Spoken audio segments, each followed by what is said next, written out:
Handicapper Steve here, handicapping the racing from Santa Anita Park here on Monday. It is the 9th of October 2023. Gonna look at the ninth race from the Great Race Place, but before I get on to that, remember to please follow me on Twitter at Horse Racing Kid 5 for more selections for race courses around the world, and I mean it around the world. Let's look at the ninth race from Santa Anita, which is the Swingtime Stakes. It's going for an $80,000 purse for fillies and mares, 3-year-olds and upwards. We have a field of 10 horses going to the lawn, the turf course, the distance of ground of 1,600 meters, if you want to go by that, or the 1 mile trip on the Santa Anita turf course, 1,600 meters, a mile here in the swing time. And I'll show the diagram. Just gives me a second to look down my notes. Just bear with me. I have a lot of notes for this race. But something I noticed, I've been keeping an eye on Santa Anita, but not really getting into the races as much, so far. In the next few weeks, I'll start, getting into Santa Anita to watch the track trends going into the Breeders' Cup. But something watching some turf races. This turf course looks a little bit well used, and only a 1 week of them being back in operation. So that's a little bit of a scary thing for me. Going into Breeders' Cup, but hopefully they'll ease the usage for the next 4 weeks or so. But my top selection here in the swing time, I'm going to take the 5-horse Present Moment. I'm going to go 5, 7, 3, 10 in the superfecta. 5, 7, 3, 10 super, top selection 5-horse Present Moment, for filly by None, Never, Whitworth Beckman trains, Umberto Rispoli gets to mount.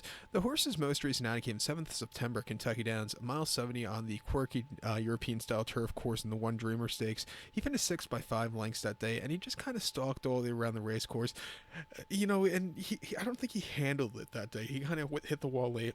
It wasn't the day to win. Refreshing here to Southern California, not the world's toughest horses, could be more forwardly paced. Second off the bench, he's going to be in a better spot. The leveler playing field of the course should really suit him better here.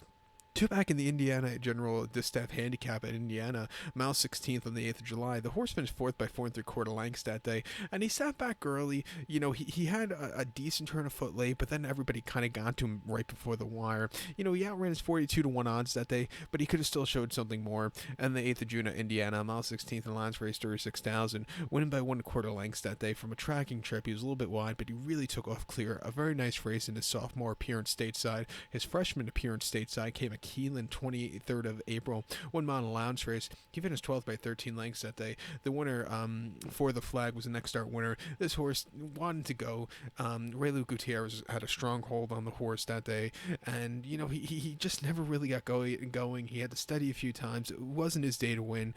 Prior to that, he was running in the UK, where he just he's running in some very tough handicaps, not really keeping up. I think he goes up a lot with fast ground. If you go over his European races, when he sees fast ground, he really shows up a lot better. Coming here at 8-1, he could definitely win. I think the 7-horse here, Hamwood Flyer for Mike Smith and Phil Diamato, should get a good trip and win. Might need the race though. Hasn't been seen since the Matriarch, where she ran a massive 4th by 6 1/4 lengths. She got caught on the front end late, but she ran her heart out opening up that day. Prior to then, last year's swing time off the bench, she won by 2 1/4 lengths that day. And again, another race she was flying on the front end, 108 4 to 3/4. She really ran a terrific race with it. Came back with a strong number there. And then the Oceanitas last summer at Del Mar over the mile. He finished 2nd by 1 1/4 lengths. Again, got caught in the lane, but this horse has a lot of forwardly pace, and not the pedestrian paces we run here in New York. Going 3/4 and 113 or 115. This horse likes going 108, 109 to 3/4, which is quite good. But coming here today, this horse could definitely win. I'll use her on the ticket. But to recount my selection for the ninth from Santa Anita, it is the swing time. Gonna take the 5-horse Present Moment. Give kudos to 7-horse Hamwood Flyer. 5, 7, 3, 10 super. 5, 7 in your multi-race. So good luck to all, and please follow me on Twitter at Horse Racing Kid 5. Good luck, everybody.